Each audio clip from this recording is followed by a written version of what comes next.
We just recently seen Luffy use his little gear 4th in Elbaf, something we haven't seen ever before in the One Piece story, showing Luffy's mastery of his Delphoid ability is getting to that elite level, with of course Kong Gun making a big impact in the most recent installment of One Piece in his base form at that, which is only expected after his awakened Delphoid ability gear 5th or gear 5, and man, we already seen a glimpse of it in early on during Elbaf, and the arc just started. Oda is doing this on purpose to of course prepare us for a new gear that he's going to reveal in this arc that will excite the audience, just like the previous gears did in Enies Lobby with gear 2nd and gear 3rd, to Dressrosa with gear 4th, to Whole Cake Island with Tank Man, and of course the Snake Man, and recently in Wano with gear 5. So make sure you guys of course like the video, hit the subscribe button. You guys have been showing some great support on the channel, and of course as I do a deep dive on gear 6. Now before I begin this video diving into gear 6, and I'm going to do that by primarily focusing on Wano, I thought I'd do a very quick rundown on Luffy's gears in general. Yes, it was of course foreshadowed, not in the canon story, but I do gotta talk about how Luffy's gears were definitely made because of Aokiji destroying Luffy right after Alabasta, and that's why Water 7 and his lobby we had the Rob Lucci and his powers, and I can't lie to you, Luffy got some inspiration from that too with Shave, because Luffy's gear 2nd blood flowing was kind of like a similar of the CP powers, but also with his own variation with his Delphoid ability. And of course that was the reason why he actually defeated Rob Lucci with that Jet Gatling. Then of course we also had gear 3rd, which of course made Rob Lucci almost lose consciousness when Luffy hit him with that giant punch, of course referencing the giants of Elbaf and how Luffy's Delphoid ability from long ago was always going to be related to that. I had to give props where props is due. And then of course we have to talk about gear 4th. Gear 4th was something we were waiting for since the time skip. When we finally saw in Dressrosa, it did not disappoint. Like the Rhino Schneider to Doflamingo's face, or of course the King Kong Gatling that was city level. It was insane the things Luffy was doing. Now of course Dressrosa definitely did show us that, but Whole Cake Island gave us a little more in-depth of gear 4th, like seeing in the anime Rayleigh training Luffy with gear 4th and Rayleigh pretty much dealing with gear 4th with ease. Honestly, it was pretty cool to see. And then of course seeing Luffy do different variations of gear 4th, because we knew it was Bounce Man, so we knew there was going to be a different form. And then we saw Tank Man, which of course he defeated Cracker with a top Yonko commander. And then of course we seen Snake Man, who he defeated a vice captain to a Yonko and Katakuri. Now Luffy did use some hockey elements with Future Sight, but still Snake Man's speed was insane. It kept going faster and faster. That even had Kaido during the battle interested on how Luffy's Delphoid worked when he, of course Snake Man was fighting Kaido. All I gotta say is this: yes, I'm gonna primarily focus on Wano because that's where gear 5 was revealed, but gears were definitely something that were always explored on throughout the One Piece story. It's not an ass pull, it's been there, guys. You just gotta look at it. Luffy going into Wano had the utmost confidence, but Kaido put a stop to that by tanking his best gear 3rd Elephant Gatling that he used to of course destroy some of the Noah ship during Fishman Island, and of course gear 4th Kong Organ. And you have to understand, Luffy's gear 4th has carried him past Doflamingo, Cracker with his Tank Man version, and Katakuri with his Snake Man version. Some very powerful fighters. So for Kaido to deal with Luffy's gears with ease only meant one thing, and that was a new gear was definitely in the works for Luffy and Wano. Now of course the next time Luffy actually used gear 4th went completely different, as his Kong Gatling was actually affecting Kaido, though it was because of him learning advanced armor haki on 2 levels in the prison of Udon through Hyogoro, making him a completely different fighter in general. Gear 4th was still the exact same, and the Kong Gatling didn't do permanent damage enough to make Kaido bleed or actually slow down, so Luffy was still in need of a new gear. But there was a difference since Luffy first entered Wano. Now of course Luffy's next time using gear 4th was of course the greatest showing of the gear in this series, with of course Snake Man doing a combo attack with Yamato while both were coated in Conqueror's haki. And then later on Luffy would not only use Snake Man but Bounce Man as well with his Supreme Kong Gun. Honestly, Luffy's strongest attack that's not gear 5th related, that knocked Kaido to the ground, and something that Zoro's Ashura couldn't do. And then Luffy tried one more Bounce Man Supreme Kong Gun attack, but of course he was interrupted by Guernica, the CP0 agent. I think they said the top CP0 agent, though I think Rob Lucci is a little bit better. And of course Kaido put down the gear for good. This is where things truly got interesting for Luffy's power development in the story. Now of course we all know what happened later on. Luffy would wake up as Joy Boy with a new gear. We learned his actual fruit is not a Paramecia, but actually a mythical Zoan, the human fruit, like Chopper, and more similar to Sengoku, the mythical version of the human fruit with the Buddha. And the model type was the Nika, aka Sun God Nika, awakening his Delphoid ability, his rubbery body stronger exponentially, and is said to be the most ridiculous power in the world. And man, was this an understatement, as even Luffy's new Gear 5 was his even Luffy knew his new Gear 5 was his peak, as he ragdolled Kaido and manipulated his surroundings to be rubbery, as any true awakening can do. After seeing Katakuri do this and Doflamingo do the same with their powers, Luffy was also able to turn Kaido's body into rubber and turn himself into a giant. Speaking of the giants, Gear 5 will be abused in the current arc of Elbaf with, of course, Nika's ties. But back to Wano, even though Gear 5 had big limitations, as we've seen on Luffy's old drained body and had to pump himself back into Gear 5, Kaido's like, you're killing yourself doing this.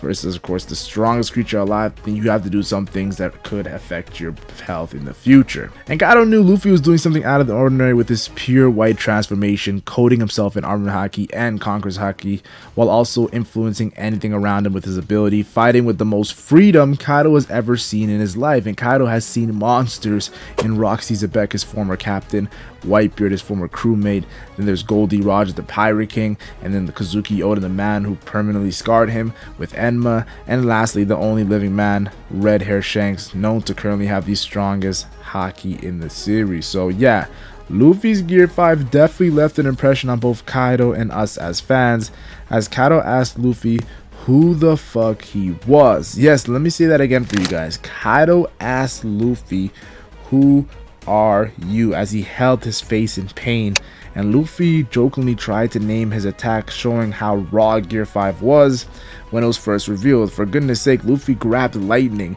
and threw it at Kaido. The things Gear 5 was capable was truly insane. So for Oda to end Wano by having Luffy Bajirang Gun be island level, as he asked Momonosuke to move Onigashima out the way, was truly showing the pinnacle of what Delphoid powers are capable of. Speaking of Delphoid powers, the next time we saw Luffy bring out Gear 5 is where we actually explored the Delphoid powers, with of course his fight versus awakened Zoan Rob Lucci, making an awakened battle between the two rivals. But Luffy's white warrior form was too much, as stated by Vegapunk, to be in the oldest of texts as the Sun God Nika, and went on to explain the Delphoid being the humans hoping for it. Of course, just like the warrior liberation, Vegapunk then dropped his theory of why the Delphoid exists because of Gear 5's Luffy appearance, saying Delphaids were human evolution that someone desired, even going as far as to say that those with the powers exist in a different dimension dreamed up by someone else before them, which brings another question: who dreamed up Luffy's Delphoid ability first? And this goes beyond Joy Boy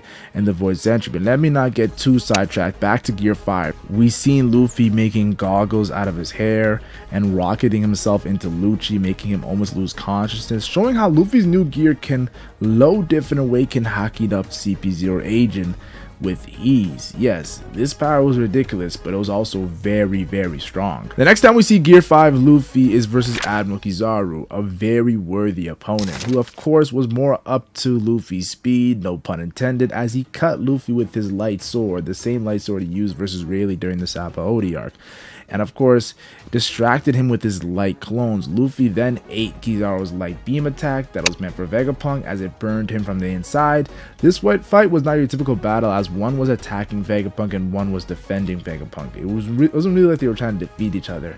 And Kizaru even asked Luffy, haven't you reached your limit with that form yet? Showing his plan was to wait till Gear 5 ran out, showing how powerful the form is even for the Admiral, as Luffy hit him with the White Star gun that had Kizaru dazed and unable to move from one punch to the chrome. It wasn't like he was losing consciousness like of course Rob Lucci, but when you can't move through one punch to the dome, it kind of makes me look at Kaido, who got the same one punch to the dome from of course Luffy, and Kaido said, who the hell are you to Luffy? And it was in great pain after that punch, but but Kizaru couldn't move, showing the difference between, of course, maybe it could just be Kizaru's durability versus Kaido's durability, which is one of the greatest in the series, but a lot of people could look at it as Yonko versus Admiral. Like, the Yonkos are a cut above the Admirals. Luffy then ate some food and went back into Gear 5 and punched the shit out of Kizaru while Bonnie, Kuma, and Vegapunk witnessed the Sun God Nika's return that Kuma talks so much about. And then we see Luffy use Dawn Gatling to make Gorosei Saturn bleed and send him all the way to where the Blackbeard pirates were.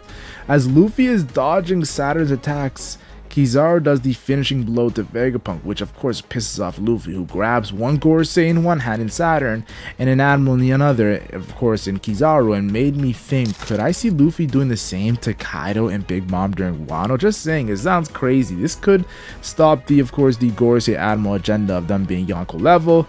Of course, though, you could give some slack for the Gorosei because, of course, some later things happened in this arc that helped him out. Luffy gripping them up with ease, and then he, of course, commented on Saturn's regeneration form and his attacks, so he slammed them together with Dawn symbol and threw them all the way off the island and challenged them to come back from this attack. Of course, Kizaru got sent into the warship, and he was out of commission, though there is a little gray area with that, and Saturn came right back as, of course, he can recover from all damages. Later on, we would see Gear 5 versus the Gorosei with Dory and Broggy in awe of Luffy's Sun God form. And of course, as Luffy used a bat to hit the poison Saturn shot at him, and the number on the bat was 56, it made me think, why not just 5 for Gear 5? Is this foreshadowing to Gear 6 right in front of our face and right around the corner in Elbaf? Now, when Luffy ate Elbaf's rations to get back into his patent Gear 5, he hit a brick wall in Warcry, as it was the first time his Gear 5 moves were not affecting at all. Like, of course, recovering is all good, but when your moves are not affecting at all, that's a big deal for Gear 5 Luffy, because it was the pinnacle of course, double abilities and the pinnacle of Luffy's power, which I believe Oda did to show us that Gear 5 is not the end-all be-all. We would later see Oda make Bonnie turn into Nika. Another reason I believe Gear 6 is on its way in Elbaf is because Gear 5 is losing a little of its mystiques with these moments, and of course, Luffy even asked Sanji, Frankie, and Nika Bonnie for help in getting Mythical Bird Mars out the paint, out the way in a nasty combo attack. We later see the giant screaming, "Get him, Nika," as Luffy punched Jupiter, and we saw Luffy and Bonnie do a combo attack, a combo liberating Nika punch to of course send Saturn flying with holes all in him. And then of course the fact that the Iron Giant told Luffy he's not Joy Boy. Yeah, he looks like him, but he's not Joy Boy, and shows Luffy hasn't reached the heights of Joy Boy yet. What I mean by that is I think there's a different element to, of course, Joy Boy's White Warrior form that Luffy hasn't reached, and that, what I believe, is Gear 6. Yes, I think the Nika double ability Gear 6 is going to be insane, but I may be looking too deep into it with, of course, me analyzing this. Now, I'm just going to give you guys my personal opinion. I personally believe Gear 6 is not going to be something entirely new, because Gear 5 is the peak. I believe it's just going to add on to that through what Luffy learns about in Elbaf, the home of the Sun God Nika. And of course, the fact that a car usually has 5 to 6 gears and a reverse gear means Gear 6 is most likely going to be the last gear. And man, I can't wait when Luffy uses it versus Blackbeard, Imu, and any other final villain, when we of course see it in the voice entry as well with Joy Boy and the flashback through Joy Boy. If you enjoyed this video, check out my Shanks Confusing Goal, of course, by clicking on the end screen.